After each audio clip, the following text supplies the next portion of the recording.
La Bibliothèque nationale de France. À l'occasion du festival de la BNF, en partenariat avec le Printemps des Poètes, Cyril Dion se livre à une lecture de poèmes dans le jardin-forêt de la BNF. Bonjour tout le monde, je suis content d'être là avec vous. Bon, c'était pas une énorme surprise non plus ce que j'allais lire, mais c'était pour faire une blague à Richard, de le mettre un peu dans l'embarras. Donc je vais vous lire des extraits de ce recueil qui s'appelle Assis sur le fil, qui est un recueil que j'ai publié en 2014 à la Table Ronde. Et je vais vous lire des extraits d'un nouveau recueil qui va paraître au mois de février prochain, chez Actes Sud. Je voulais aussi vous dire, en plus de remercier le Printemps des Poètes et la bibliothèque qui nous accueille, que c'est vraiment super que vous preniez du temps pour venir écouter de la poésie. Parce que malgré tout, ça n'est pas une activité extraordinairement commune par les temps qui courent, d'aller écouter de la poésie. Et on a plutôt tendance à se coller derrière des écrans, beaucoup, qu'on a maintenant dans nos poches, donc c'est facile de le faire à tout instant. Et je ne sais pas si c'est le cas pour vous aussi, mais moi, ça a tendance à tellement fragmenter mon attention et ma capacité de concentration que des moments comme ça, alors j'espère que ça sera un moment agréable pour vous et que vous aimerez bien les poèmes, mais des moments où on se donne la chance de pouvoir être très attentif et très concentré pendant 40-45 minutes, c'est aussi une chance qu'on se fait, à mon sens. Alors après, j'espère, encore une fois, que vous aurez bien investi ce temps et que les poèmes vous plairont. Et on a la chance de le faire dans un endroit qui est réensauvagé. On a appris que cet endroit était une sorte de parc urbain au départ, avec des arbres et simplement une pelouse, et qui a été laissé, donc c'était volontaire, qui a été laissé à lui-même. Les oiseaux sont venus apporter des graines, notamment Richard nous expliquait que les bouleaux avaient été apportés par les oiseaux. Et donc on est véritablement dans une sorte de petite forêt urbaine. Donc on a l'esprit de la forêt avec nous. Voilà.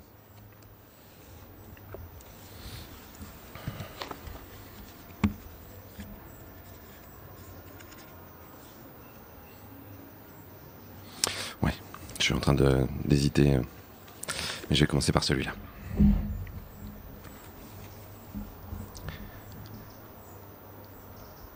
Je suis un de cette civilisation, celle de la mer piscine et des arbres pots de fleurs, celle des champs magasins et de la poudre allumette. À ce monde j'appartiens, celui des larmes vides et des implants capillaires, des enfants gadgets et des pensées télé. Je suis un des baraques interminables et grises, du lait médicalisé. Je suis un des trains et de la ferraille fracassante, des boîtes qui roulent et des putes officielles. Je suis un des carcasses et des corps gras, des chairs décharnées et des liposuctions. Je suis un des plaines d'asphalte aux troncs cimentés, des plaines vertes aux troncs de chêne et d'olivier. Je suis un de la terre chaude qui couve les graines et des racines chimiques.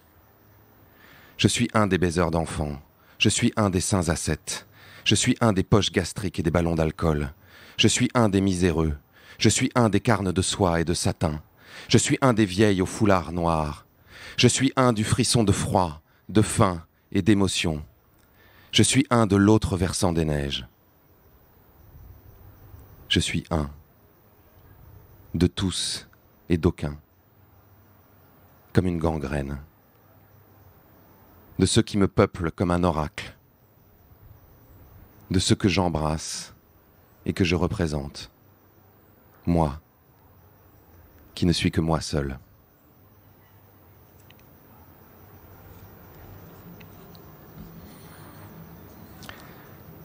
Je vais vous lire une longue suite de poèmes, enfin une longue, pas si longue, autour du corps. C'est la première partie du recueil.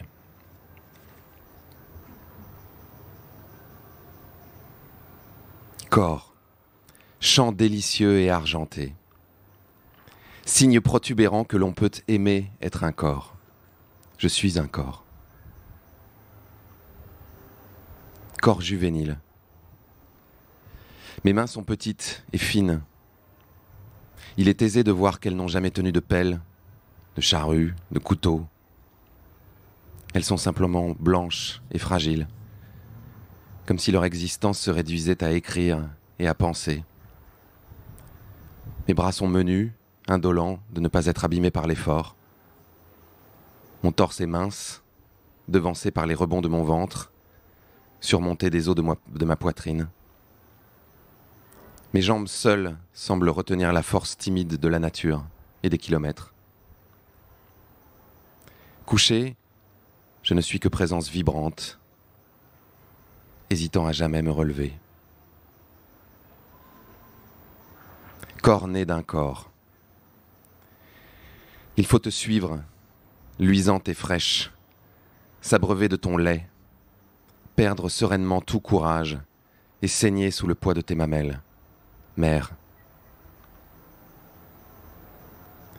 Corps d'amour. Aimer dignement être un corps.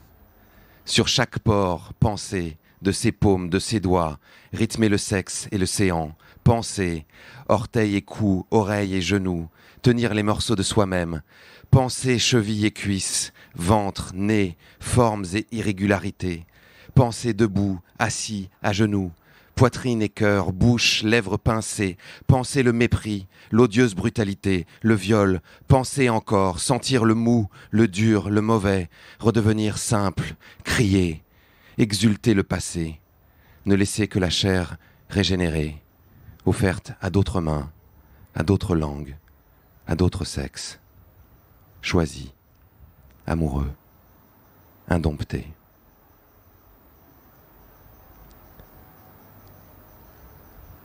Corps d'intérieur. Derrière les bruits mécanisés, existe sans doute l'écoulement d'une eau plus réelle, le chant d'un être chaud.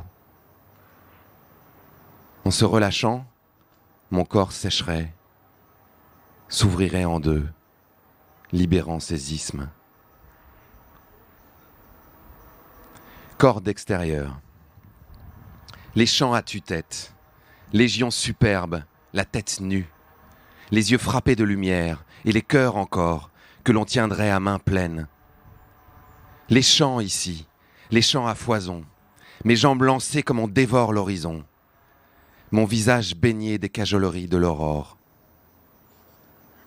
Les chants, glorieux chants, les chants encore, leurs tambours qui crissent et se brisent à mesure que mes jambes se lancent à travers champs.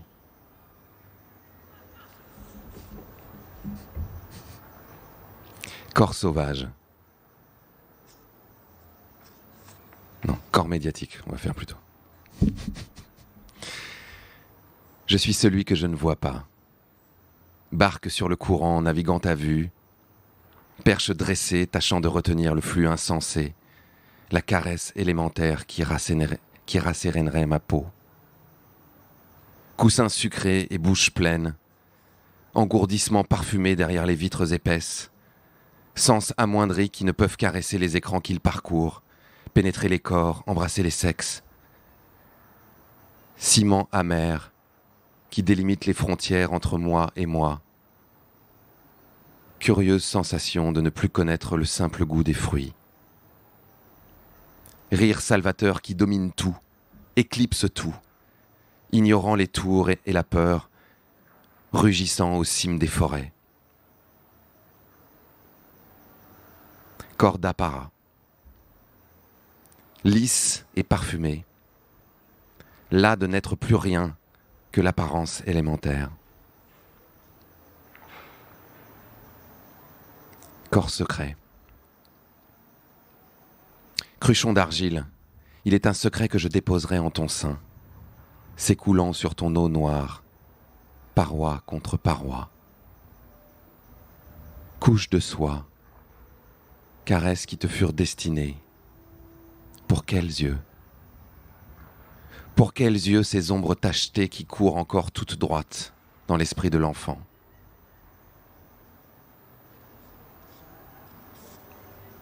Corps social.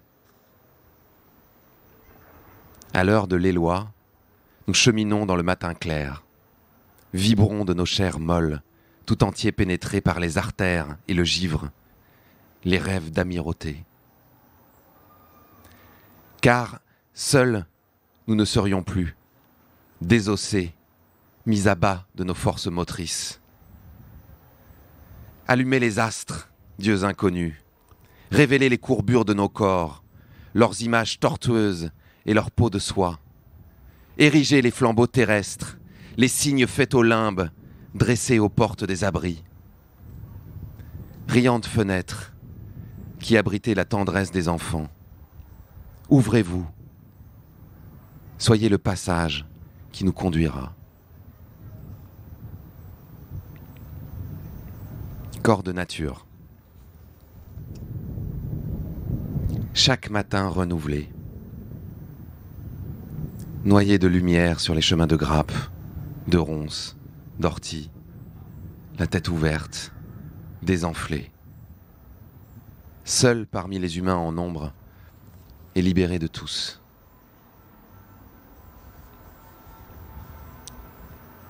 Corps de lumière. À chaque pas, comme un geyser, je luis, incandescent. Parmi eux, unique et semblable, tout juste arrimé à leur cœur. Corps pourrissant. Il est gai celui-là. Le soir tombe au-delà des prairies, la nature n'a de cesse de pousser, d'éloigner les ombres et la sécheresse. Ces rameaux n'ont que faire des guerres, ne se soucient pas des morts. Au-dessus de chaque branche tombe la lumière crue, sauvage. En dessous, la mousse dévore l'écorce. Au pied du tronc, la terre humide détrempe mon pantalon. Hermann est mort, tandis que je regardais son visage émacié. Jamais tu ne fus si beau, Hermann. Jamais je ne pus te contempler dans la quiétude assourdissante. Je ne vois pas encore de verre dans tes cheveux, mon vieil ami.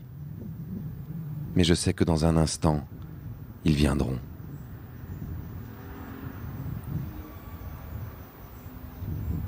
Corps-esprit. Je ne suis pas cette chair, et je la suis tout entière. Je ne suis pas ces mains, ni cette bouche que je touche. Je suis le rayon qui les traverse, la poussière livrée au vent. Je suis ses oreilles et je ne les suis pas lorsque la musique jaillit. Corps souverain. Chaque jour bouleversé d'exister. Combien de jours ?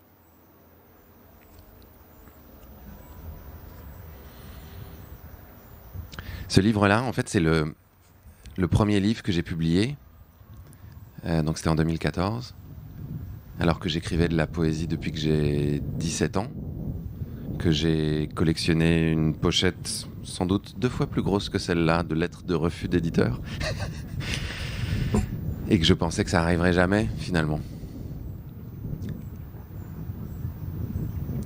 Et quand j'ai reçu ce livre, donc on avait travaillé avec Alice Déon à la table ronde, on avait choisi les poèmes, on les avait organisés, on les avait corrigés, et puis un jour, voilà, j'avais reçu les épreuves, je les avais corrigées à nouveau, et puis j'ai reçu le livre.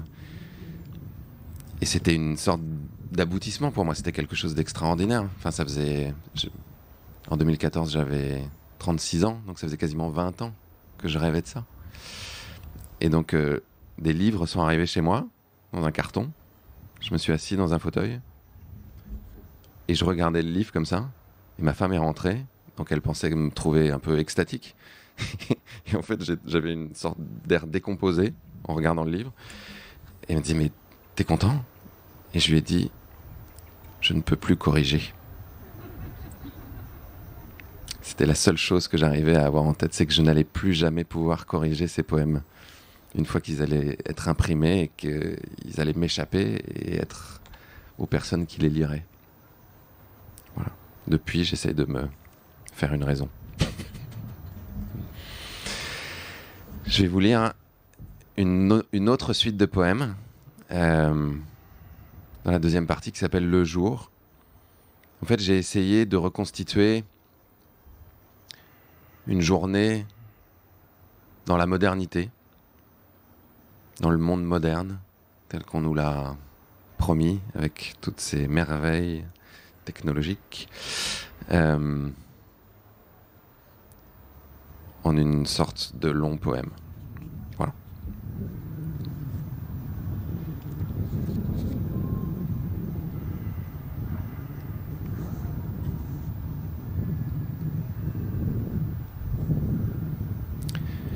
« 21h. Boulevard, piéton, moteur. Sous l'huile des réverbères, les chiens chantent et les hommes sautillent. À l'heure du couchant, 2 marches encore nous séparent de l'inséparable nuit. L'obscur velouté n'est plus qu'un goupillon décharné. L'odeur infecte ne nous trouble plus. Elle nous colle à la peau. Triste sentiment dans cette cage. Triste amendement à notre ignorance.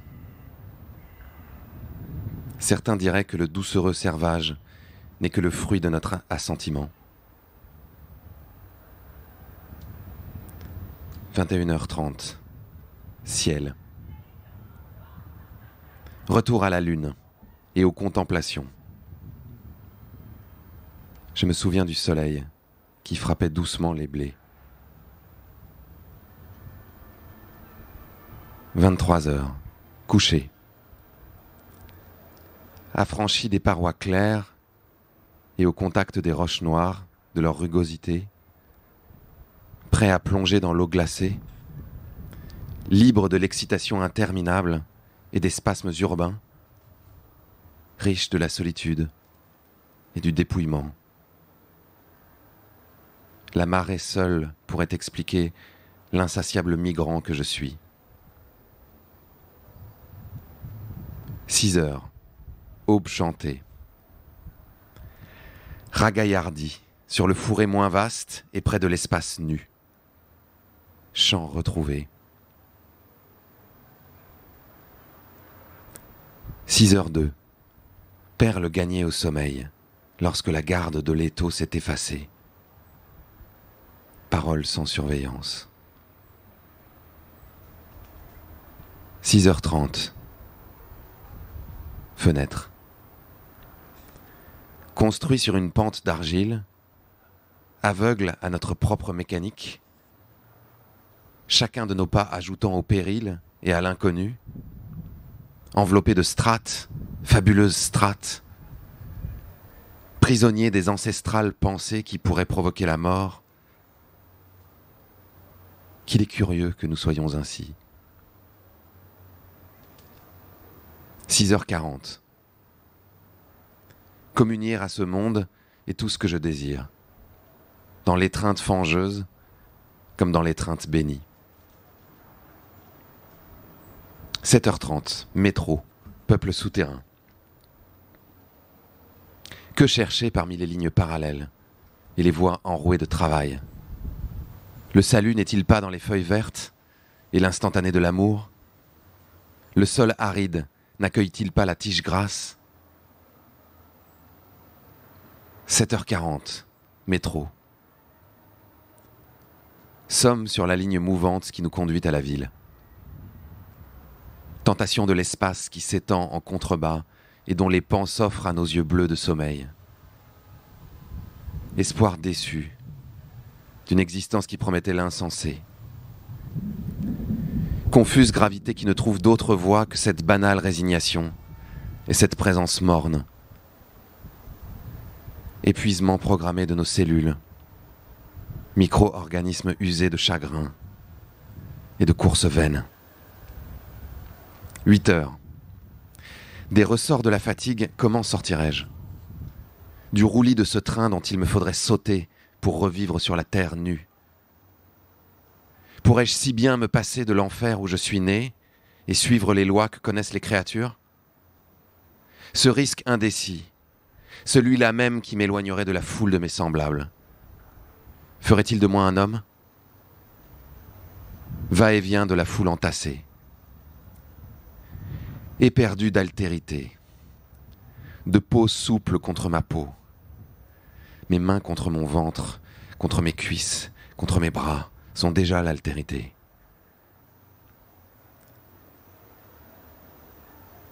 « 8h50, couloir au pas. Il ne s'agit pas de survivre ou de monter des murs. Il ne s'agit pas de vivre, mais d'inventer un espace hermétique à la pensée, imperméable à l'existence qui se tient sous les vestes et les cols. Il s'agit d'un brûlot qu'on nous retira en silence lorsque nos mains étaient faibles et nos doigts encore débiles, du brusque précipice sur lequel nous marchons, de l'espace incongru que nous habitons. Il s'agit des arbres qui ne poussent pas sous la terre et de la terre qui ne recouvre pas le béton ciré. Il s'agit des néons qui n'accueillent pas les oiseaux sur leurs branches et des enfants aux langues noires qui crachent une mélasse de salive et de gaz.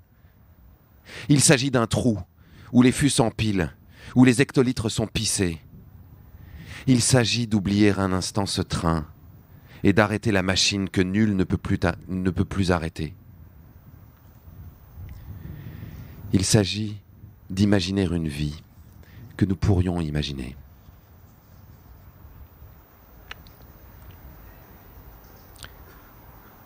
« 9h, arrivée au travail, couloir, ascenseur. Ce mouvement, je l'injecterai dans la vie toute nue, brusque et désemparée. Saint-Jean pour 1 heure, le temps qui enveloppe sûrement la chair. 8h35, station de travail. Dans les cliquetis d'un objet, nous avons puisé le rythme nouveau. Mais comment y enfourner nos cellules irrégulières et tout entier y absorber l'esprit? 8h40, clavier. Lignes et lignes encore. Lignes rétroéclairées, clic, vaste delta, Wikipédia, clic, source infinie que mon cerveau ne sait ordonner.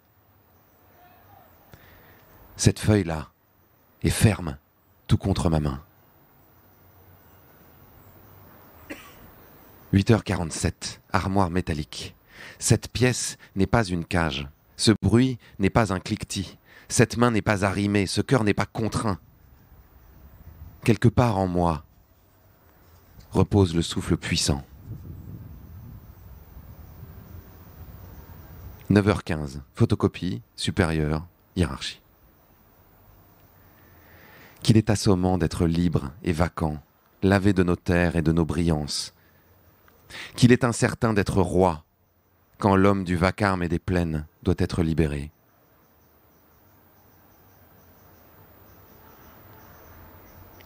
« 10h, machine à café et couloir gris. De nos petits univers et de leurs lois anodines, nous sommes les garants. Du jet de pierre et de l'étonnante douceur. Pourtant, si peu de ces brins nous seront familiers lorsque nous disparaîtrons de l'horizon des buts. 13h, plateau repas et scène de mastication. Lorsque l'angoisse est plus forte que la vie qui la contient et que les plaques s'entrechoquent. Lorsque les parcelles unifiées s'entredéchirent sans pouvoir se l'expliquer les unes aux autres, comme deux amants emballant à leur insu les paquets de leurs existences. Lorsque les poitrines se tiraillent et que les cœurs se tordent, que les genoux plient, comme une main tâchant de s'arracher à une jambe,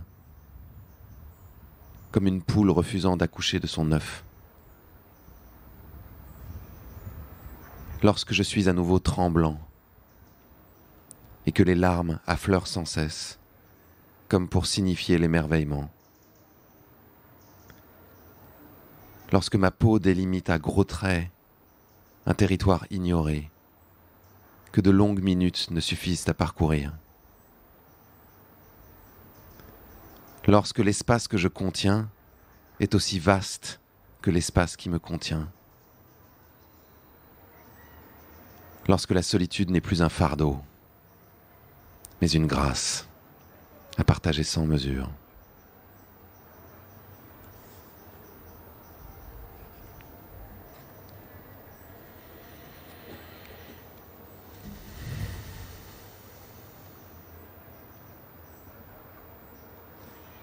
L'autre expérience que j'ai faite en publiant un recueil de poèmes, c'est l'intérêt assez relatif que porte un certain nombre de personnes à la poésie, voire une sorte d'angoisse existentielle. Vous savez, quand vous publiez un livre, il arrive assez régulièrement qu'on vous invite dans des salons, qu'on vous assoit derrière une table comme ça, avec un linéaire de livres, comme si vous étiez une sorte de primeur du livre, en attendant le chaland, qui doit venir avec la plupart du temps un air un petit peu gêné que vous soyez en train de le regarder vos livres.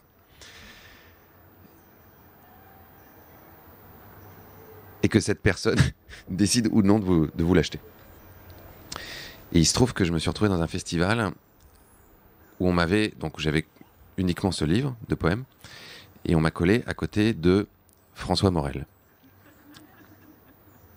qui avait une notoriété un tout petit peu plus importante que la mienne, et qui avait devant sa table une sorte de queue interminable de personnes qui venaient faire signer leurs livres.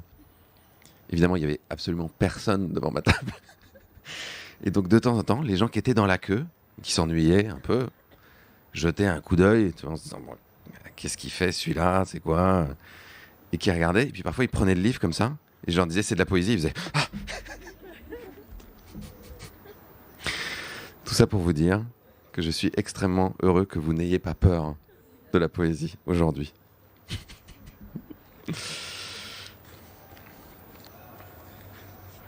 Je vais vous lire maintenant quelques extraits donc de ce nouveau recueil qui va paraître au mois de février et qui est qui est composé de poèmes qui sont pour la plupart extrêmement récents. Où est-ce qu'on en est un petit peu du temps? On est bien, on a du temps encore.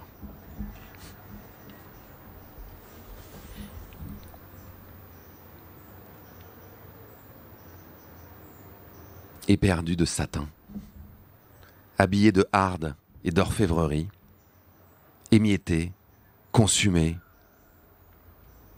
C'est ici que notre histoire débute, en ce jour précis, alors que l'abîme ne fut jamais si proche.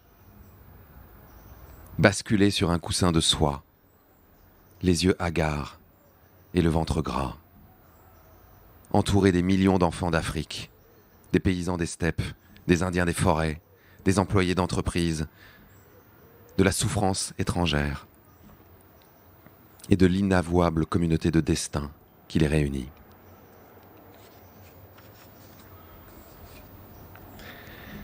Rien à l'horizon, que tempête et foudre, futur cadenassé que les oracles ne cessent d'obscurcir, glace pilée, tôle pliée, amour désincarné. Nous ne voulons pas de ces écrans qui vomissent, burgers, bagnoles, baskets. Nous ne voulons pas de ces stupides hangars de tôle colorée autour duquel tournent les SUV et les arcs autoroutiers, bandés de tonnage et de cubes tractés. Nous ne voulons pas de ces jobs empestés qui ne nous promettent rien que pelouse et pavillon, rayonnage et caddie plein, cocktail fluo et retraite à point. Nous ne voulons pas de ces usines effarées où les bêtes meuglent et périssent. Nous ne voulons pas de ces champs gagnés sur les troncs et de ces chaînes qui crissent. Pas de ces machines hurlantes qui fracassent les manteaux d'écorce. Non, de tout cela, nous ne voulons rien. Et pourtant, nos mains s'agitent sur l'écran. Nos doigts cherchent à saisir, à traîner, à scroller, sont dévorés de clics, usines à images nettes. Et bon sang, que de saisons passées, le cul sur un canapé, à dilater nos pupilles, à coups de like et de match et de swipe et de tweet, accélérant les battements, assourdissant les tics qui défilent et qui rythment d'autres clics, signaux lancés aux bras invisibles qui creusent, portent et assemblent, aux bras qui façonnent, découpent et agglomèrent, aux robots qui scannent, aux chauffeurs qui livrent, aux livreurs qui sifflent, aux clients qui jouissent et déchirent enfin le carton numéro 20. Parce que quand même, putain, on le vaut bien. Je le vaux bien.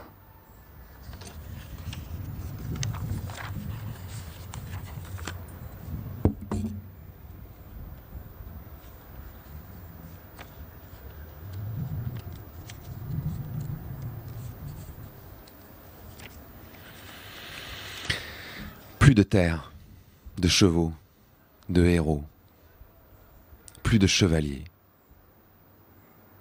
Éreintés, passés par les mains de l'ogre, le tambour des médias, les putaclics. Plus rien que ces mains nues qui grattent le sol, pétrissent la glaise, ces jambes de plomb qui cherchent l'asile, le trou de feuilles et de coton où nulle arme ne s'entrechoque, où nulle voix ne vocifère, où les pierres et le miel nous tiennent debout, où les chants, les paumes, les lèvres reconstituent les forces motrices. Plus d'amour, plus de joie à contempler les tours qui s'effritent, les pans du monde effondrés, les corps redevenus sable, crasse, gravier. Lutter contre la décadence est inutile. La décadence ronge mes os. Elle est comme l'air que mes narines inspirent, l'eau qui gorge mes tissus. Renouveler mes cellules. Chaque jour, accomplir l'effort conscient de la métamorphose. Laisser le teint, l'air, l'argile humide. Remodeler ses yeux écran, ce cerveau écran, ce cœur écran. Sans cesse rappeler les éléments du désastre. Divertir l'angoisse dans le giron coloré d'une surface rétroéclairée. Battre des mains. Tout ceci a éreinté la nature vibrante qui chantait à l'aube lorsque mes bras s'allongeaient et que ma poitrine embrassait les rayons, les brins, s'étirait à l'infini. Je veux m'y plonger à nouveau et redevenir celui qui criait, rose et gluant, redevenir cette larve bénie, ce terreau innocent, augmenter du savoir et des blessures par milliers.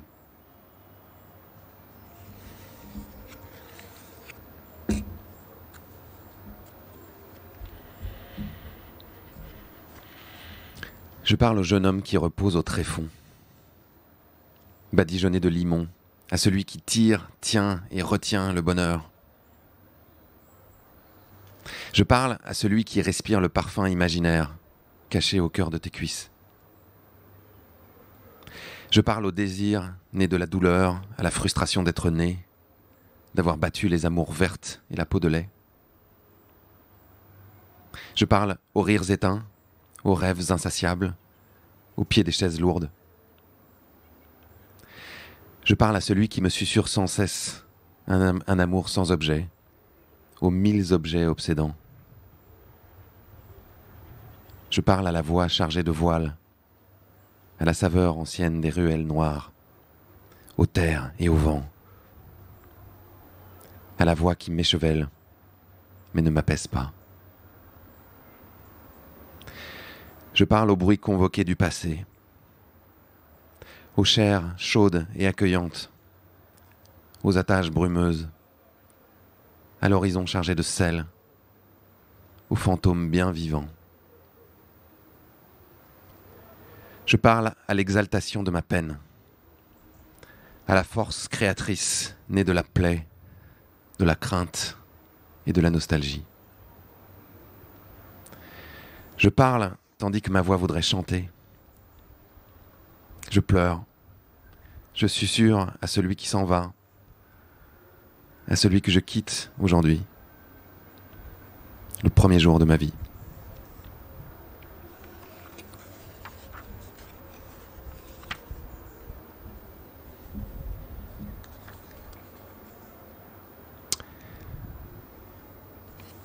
Le chemin court, je ne le connais pas.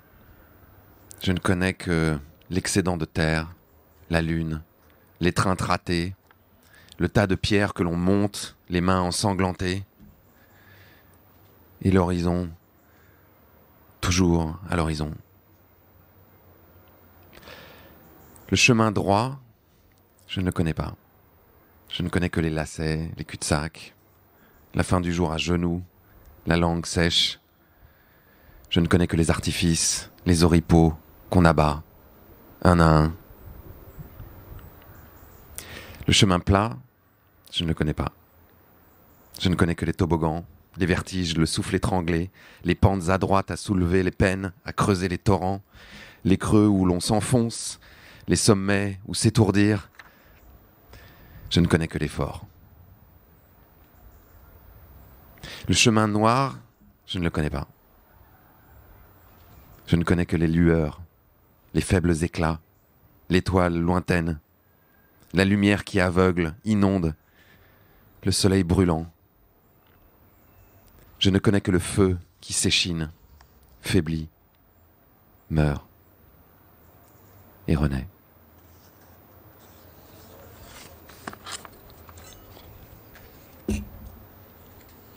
C'était un poème sur la vie facile. Le garçon qui n'aime pas trop se compliquer la vie.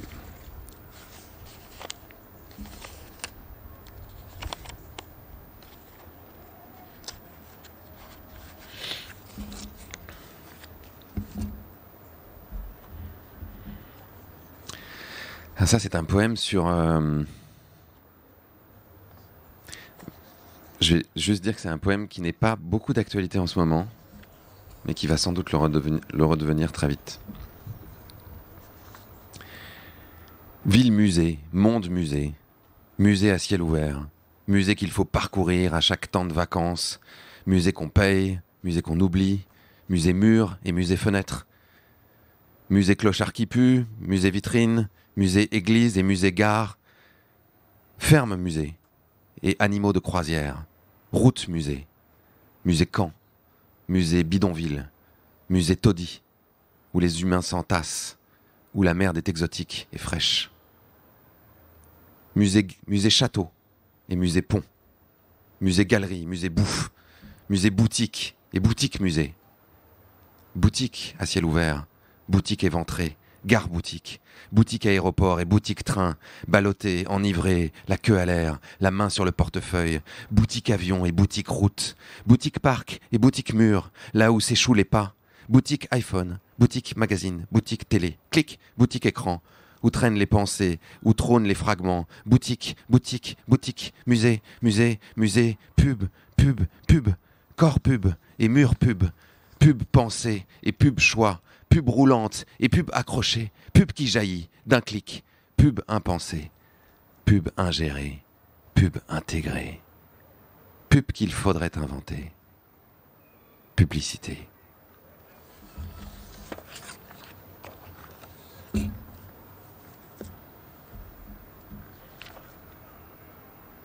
Petite pièce debout, désemparée, élément androïde posté sur les remparts du choix, le monde entier entre tes doigts, le monde entier sous une plaque de verre et d'acier, le monde entier assemblé par de petits doigts chinois. Petite pièce debout, qu'as-tu encore fait ?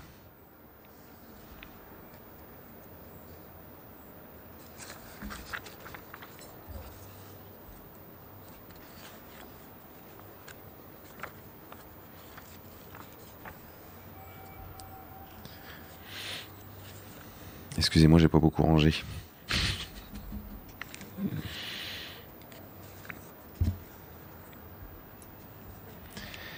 Curieuse région de nos esprits, curieuse contrée, troublée par l'absence, douloureux éveil de nos instants de voyage. Dieu sait que nous voudrions qu'humain signifie tragique et désespéré. Dieu sait que l'huile onctueuse coule toujours sur les noix et sur le visage des enfants.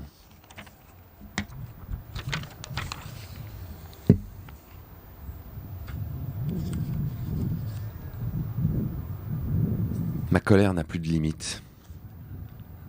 Aveugle à l'aube et sourde aux plaines du couchant. Que penser de la beauté du monde qui se détache dans la brume? Que penser des nuages blancs? Le vent court vers moi, et si je n'étais pas si pâle, je rêve qu'il m'emporterait. Brillante demeure des crépuscules d'été. Jamais, sans doute, je ne connais le bonheur.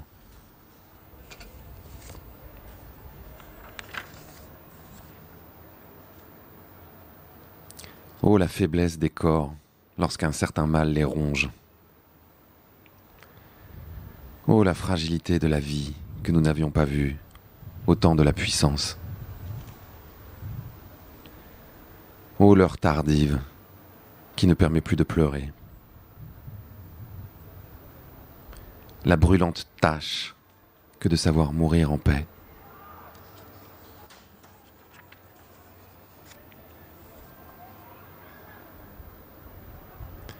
Pris dans l'incessante saccade, dans l'antre fumeuse du monde, nous serions tous vainement morts, si seulement, mon or, il ne s'agissait que de nous.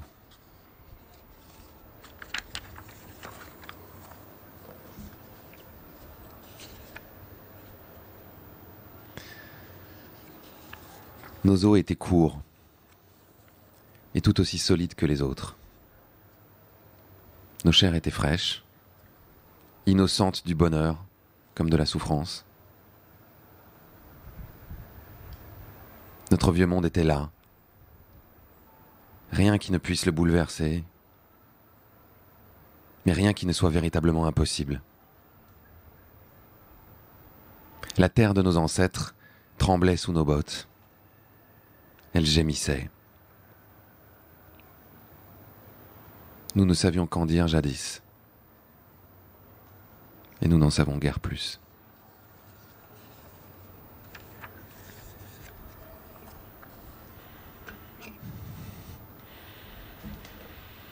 Maintenant, je vais vous lire quelques poèmes qui sont plus directement reliés à une partie de mon quotidien, qui est,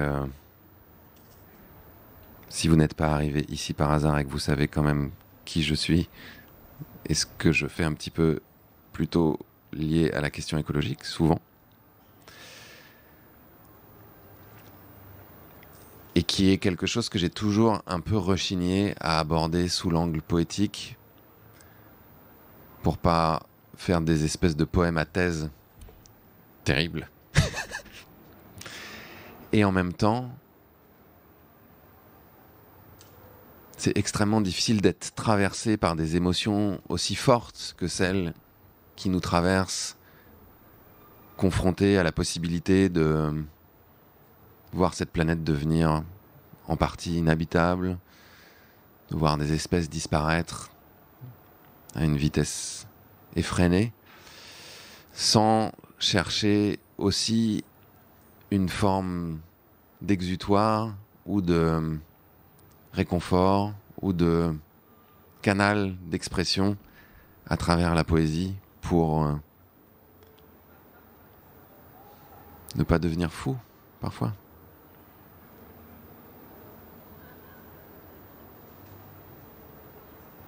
Voilà. Sur ces bonnes paroles.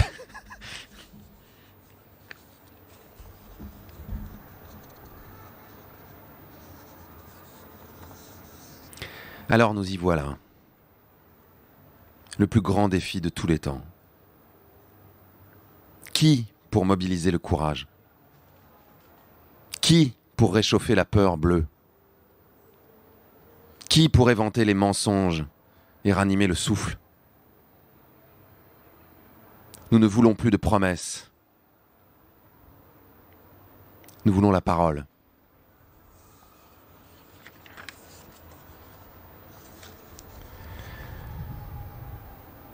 Nous avons fait un rêve.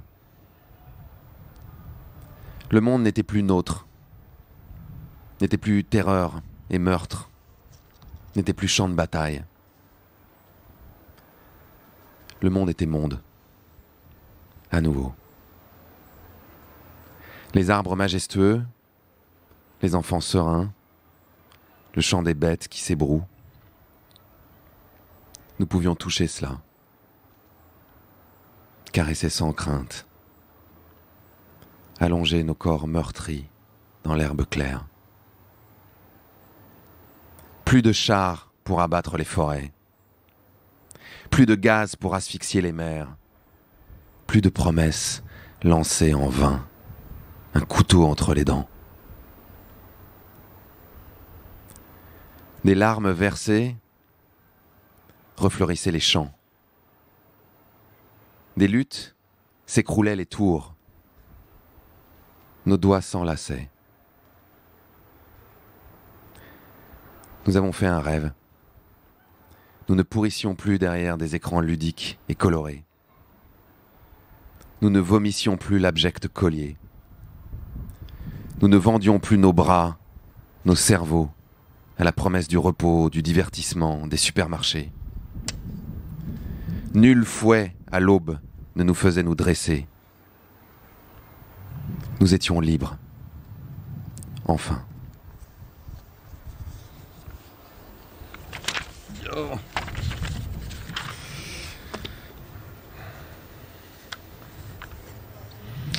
Encore deux.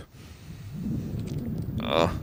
Et ce qui est terrible, c'est qu'il y en a un qu'il va falloir que je retrouve là-dedans, alors qu'il y a énormément de vent.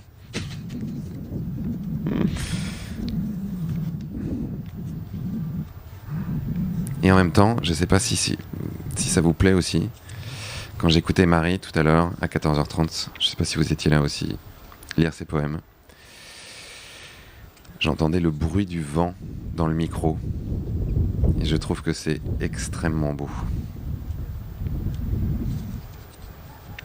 Et je ne dis pas uniquement ça pour que vous ayez quelque chose à faire pendant que je suis en train de chercher ce poème.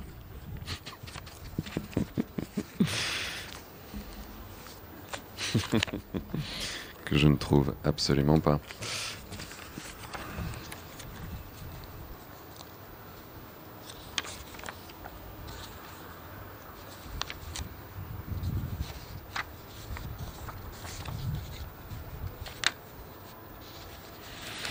Bon, c'est pas grave. On va faire autre chose. On va faire celui-là.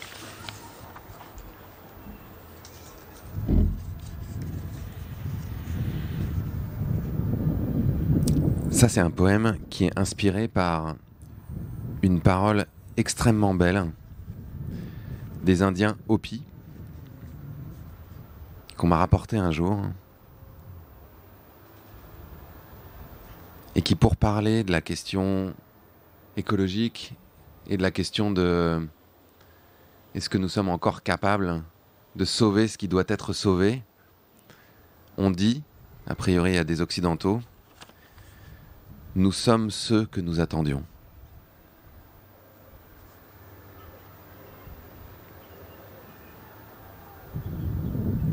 Sommes dressés aux cimes des arbres et à l'orée des villes, ceux qui forment la vague et tiennent les flambeaux, ceux que l'amour a conquis, détournant nos regards des montagnes d'or et des rivières de sang. Nous sommes ceux que nous attendions. Rugissant à l'aurore, apportant les onguents, les bras chargés de réconfort, reconstruisant les ponts, entamant les murailles, les digues, les contreforts et tout ce qui reste de murs. Rien ne saura altérer notre soif, ni décourager notre joie. Nous sommes ceux que nous attendions.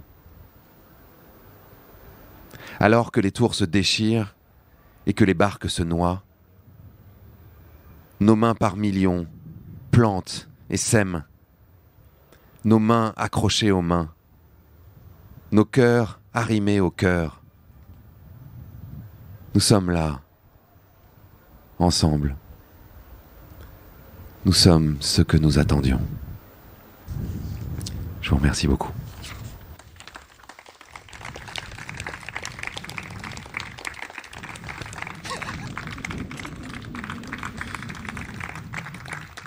Et je ne vais plus bouger. Merci infiniment d'avoir été là. Et merci beaucoup au Printemps des Poètes, à la Bibliothèque nationale qui nous a accueillis. C'est précieux de pouvoir repasser du temps ensemble et c'est précieux de pouvoir donner des moments à la poésie. Alors merci infiniment à vous d'avoir fait vivre tout ça. Vous venez d'écouter un podcast de la Bibliothèque nationale de France. Retrouvez les conférences, rencontres et créations de la BNF sur toutes les plateformes de podcast ainsi que sur le site bnf.fr.